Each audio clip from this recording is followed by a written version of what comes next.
في مساء 30 يونيو 2005 كانت سماء أفريقيا الشرقية ملبدة بالغيوم، وفي مكان ما فوق الحدود بين أوغندا وجنوب السودان كان الدكتور جون جيرن الزعيم التاريخي للحركة الشعبية بيقطع آخر رحلة في حياته، عايد من لقاء خاص مع الرئيس الأوغندي يوري موسيفيني، علما بأنه قبل أسابيع فقط كان جون جيرن أدى القسم كنائب أول لرئيس جمهورية السودان. وفي واحدة من أكثر اللحظات التي ألهبت خيال السودانيين رجل الحرب يدخل الخرطوم زعيما للسلام، لكن تلك الرحلة لم تنتهي كما خطط لها. It is tribes that are recruited, ethnic groups or elements of ethnic groups that are recruited, and they are told, and another ethnic group is identified as the enemy. And so you have counter-insurgency tribes. It happened in the south before. Militia. The government used tribal-based militias to mobilize their tribes to attack other tribes. This is what happened in Rwanda. The tribe of the president Habyarimana, the Hutu, were used as a counter-insurgency tribe against the Tutsi, who were the tribe of the rebellion. The same thing is happening in the Sudan, that the elements of Arab tribes in Darfur, and it is not all the Arab tribes, and the majority of the Arab tribes in Darfur are against this.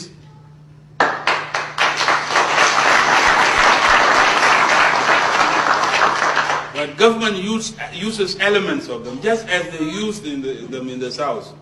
So it is not Moldova Arabs against Africans, because there are no Arabs in the south. But the same counter-insurgency strategy was used to devastate. Recently, the Shulu Kingdom, and some of you heard it, was devastated by this tribal-based militias and this government counter-insurgency. And so I want to say very clearly that the problem in Darfur is not the Janjaweed as such. The Janjaweed are only a tool. The problem in Darfur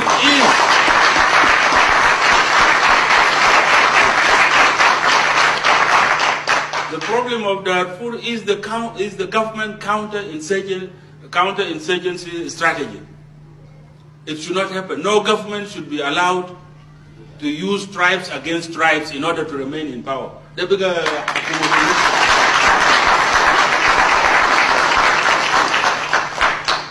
And so, when the international community talks about the disarmament, the government should disarm the Janjaweed, it's a big joke. Because it is the same government that armed the Janjaweed. And so how can the same government disarm part of its forces?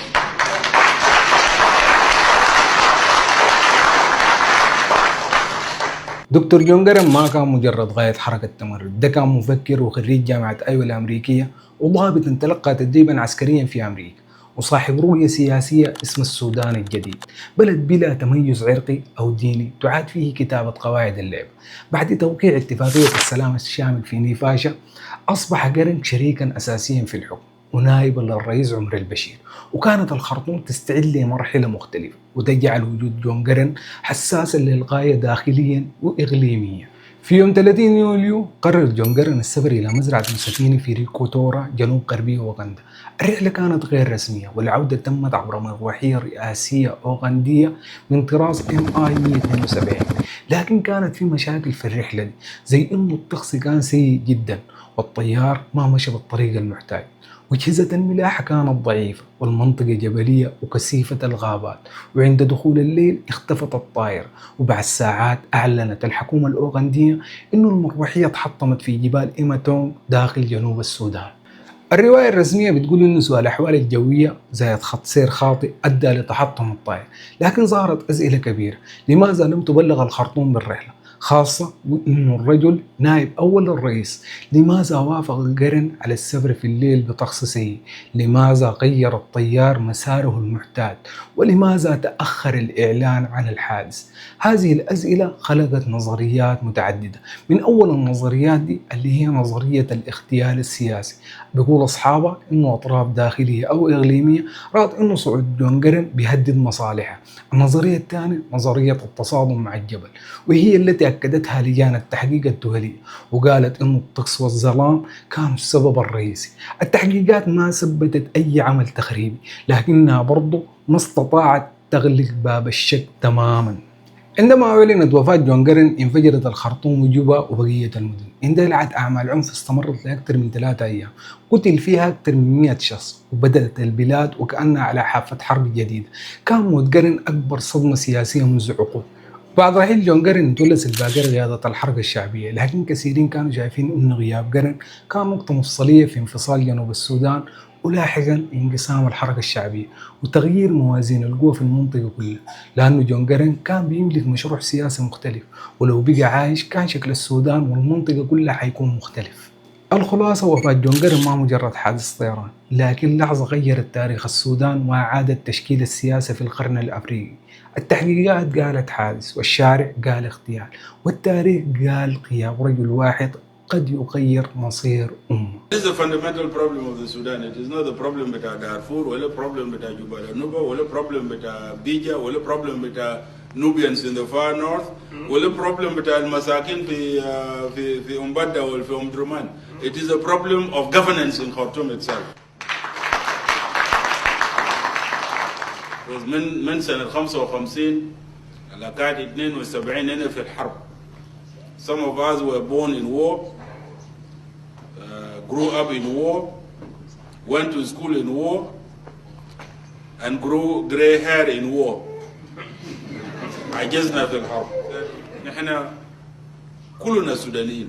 We are all Sudanese, whether we are of Arab origin or of African origin. نحن كلنا سودانيين. شنو this insistence on our Arabness? Let us become Sudanese. What is wrong with this?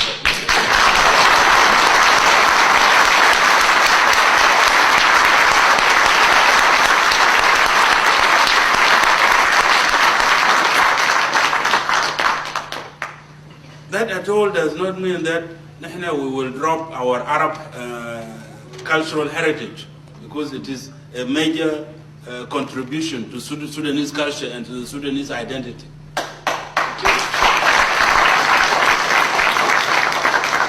That does not mean we drop Islam, because Islam is a Sudanese religion.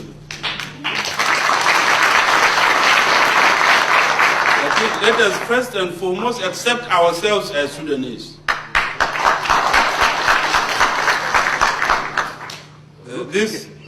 This is what can unite us. Al-Uruba cannot unite us. Africanism that is opposed to Uruba cannot unite us. Islam cannot unite us. Christianity cannot unite us, but Sudanism can unite us, because it is the common cause.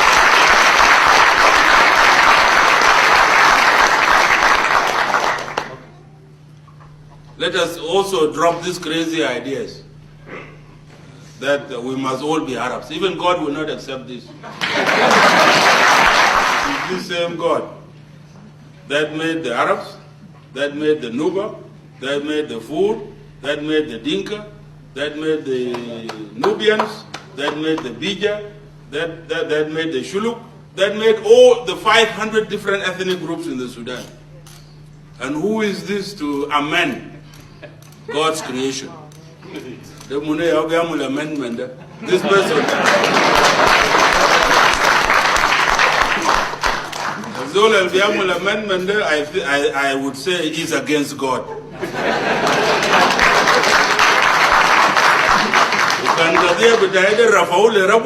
I will win this case.